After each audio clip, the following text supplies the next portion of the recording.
अस्सलाम वालेकुम। कहानी को आखिर तक पूरा सुनिएगा और अगर आप चैनल पर नए हैं तो सब्सक्राइब ज़रूर कीजिएगा। बेवफा।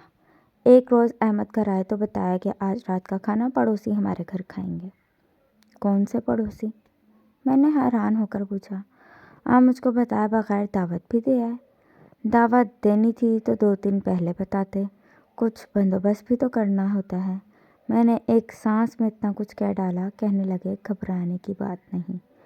हमारा पड़ोसी मशहूद मेरे बचपन का दोस्त है। उसको ये कोठी मैंने ही दिलवाई है। बस सादा सा खाना बना दो। तुम बच्चों में मसरूफ़ थी तो मैंने बताया नहीं।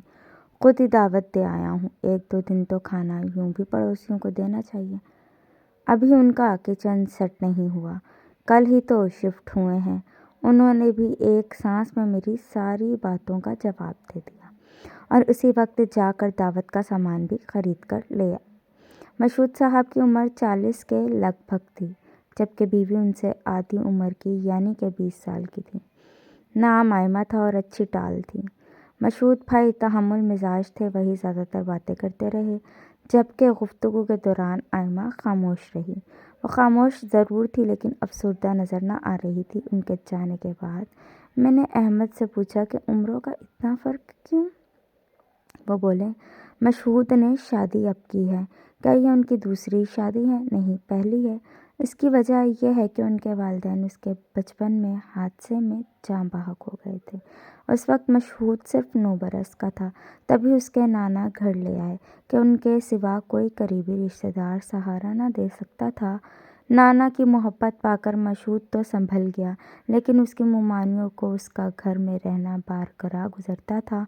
उन औरतों को उसका रहना खलता था कि कहीं ससुर साहब अपनी जायदाद में नवासे को हिस्सेदार न बना लें। नाना उसको पढ़ाई के साथ हुनर भी देना चाहते थे कि वह उनके बाद किसी का मोहताज न रहे। लिहाजा शाम को अपने एक दोस्त की वर्कशॉप पर बिठा दिया ताकि मशहूद अच्छा मैकेनिक भी बन जाए। वो उसको एक मजबूत इंसान के तौर पर देखना चाहते थे। मशहूद ने तालीम भी हासिल की और साथ में वो एक काबिल मैकेनिक भी बन गया। उसने गाड़ियों का काम अच्छे तरीके से सीख लिया था। जल्दी उसको एक अच्छी मुलाजमत भी मिल गई। एक दिन झगड़ा हो गया क्योंकि मुमानिया नहीं चाहती थी कि वो अब घर में रहे। वो बरसर रोज़गार हो चुका था। घर में रोज़ रोज़ का झगड़ा ख़त्म करने की खातिर उसके नाना ने दिल पर पत्थर रखकर नवासे को रुखसत कर दिया। उस रोज़ पहली बार मशहूद को एहसास हुआ कि वो दुनिया में तन्हा है। ताहम उसे किसी किस्म का डर ना था। वह इस काबिल हो गया था कि दुनिया का मुकाबला कर सके।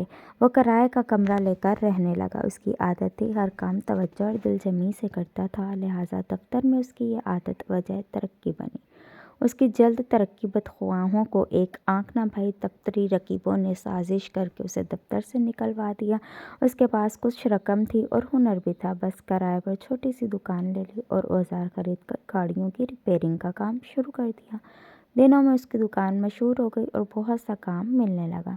उसी हिसाब से आमदनी भी रोज़ बरोज़ बढ़ने लगी। ज़िंदगी की बका जंग लड़ते हुए उसको एहसास भी न हुआ कि गुजरते दिनों की धूप बालों में चांदी बनकर उतर आई है। जब एहसास हुआ तो वक्त गुजर चुका था। उसने एक बहुत बड़ा गैराज ले लिया, अपना कारोबार भी सेट कर लिया।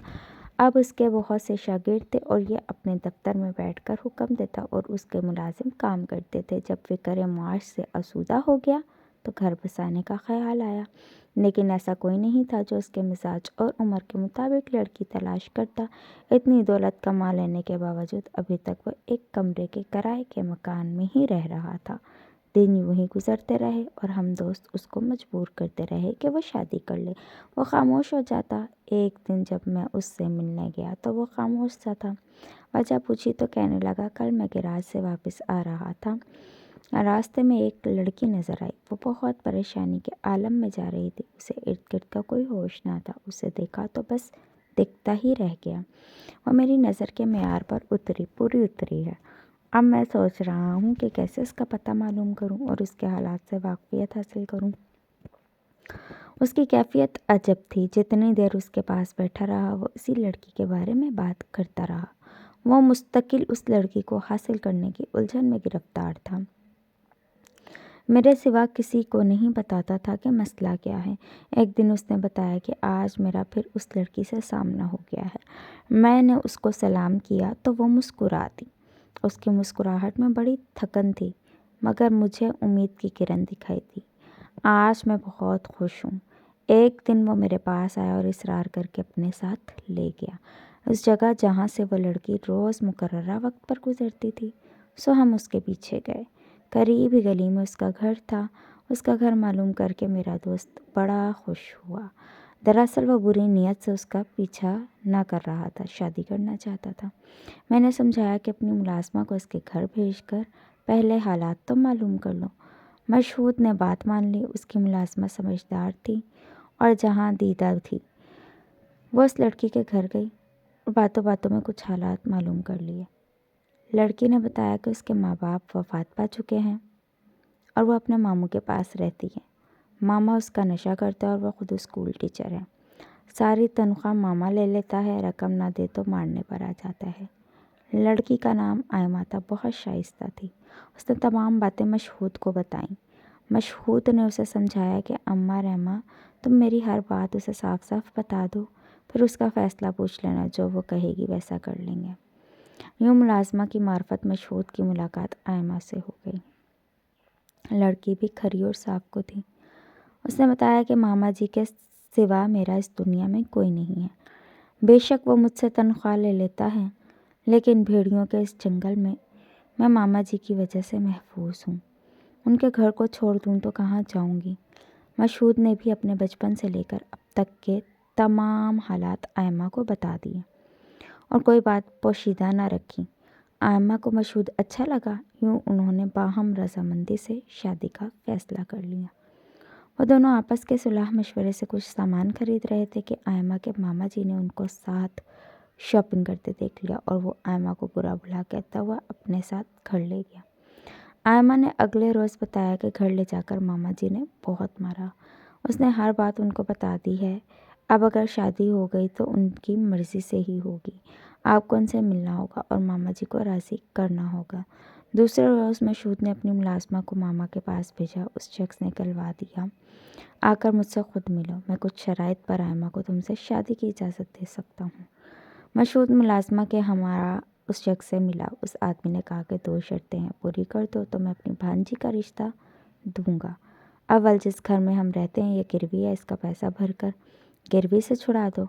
دوسری شرط یہ ہے کہ آئمہ اگر شادی کے بعد ملازمت جاری رکھے گی تو آدھی تنخواہ میرے گزارے کے لیے مجھے دے گی۔ اگر ملازمت نہیں کرے گی تو تم کو ہر ماہ گزارے لائق خرچہ مجھے دینا ہوگا، کیونکہ میں کمانے سے قاصر ہوں۔ مشہود نے دونوں شرطیں خوشی سے مان لیں۔ یوں ان کی شادی ہو گئی۔ کچھ ماہ بعد ہی ماما جی کو لگا کہ رقم کم ہے۔ وہ مشہود کے سر ہو گیا کہ خرچے میں اضافہ کرو، پوری نہیں پڑتی ہے۔ مشہود نے رقم بڑھا دی۔ اس کے بعد تو اس بندے کو رقم بٹورنے کی عادت پڑ گئی۔ وہ تھوڑے تھوڑے دنوں بعد رقم مانگنے آ جاتا۔ ماموں کی اس حرکت پر آئمہ کو اپنے شوہر سے شرمندگی ہوتی۔ وہ منع کرتی کہ اب اور روپے ان کو مت دو، مگر وہ بیوی کے کہنے کی پرواہ نہ کرتا اور رقم دے دیتا۔ وہ جس قدر اس کی ضرورتیں پوری کر رہا تھا، آخر کار مشہود تنگ آ گیا۔ اس نے وہ گھر بیچ دیا اور ہمارے گھر کے برابر والا بنگلہ خرید لیا۔ احمد نے یہاں تک بات ختم کر کے کہا کہ اب تم آئمہ بھابھی سے ملتی رہنا۔ اس کی شادی کو 1.5 سال ہوا ہے اور وہ اکیلے اتنے بڑے گھر میں رہنے سے گھبراتی ہیں۔ ملازمہ تو اپنے کاموں میں لگی رہتی۔ یوں میں اکثر اس سے ملنے چلی جاتی۔ آئمہ اپنے گھر میں بہت خوش تھی، لیکن کبھی کبھی وہ بجھی بجھی اور اداس لگتی۔ ایک دن میں گئی تو دیکھا کہ آئمہ نے میلے کپڑے پہن رکھے ہیں۔ میں نے وجہ پوچھی تو بولی، کس کے لیے اچھا لباس پہنوں؟ مشہود کو تو اپنے کاروبار سے ہی فرصت نہیں ہے۔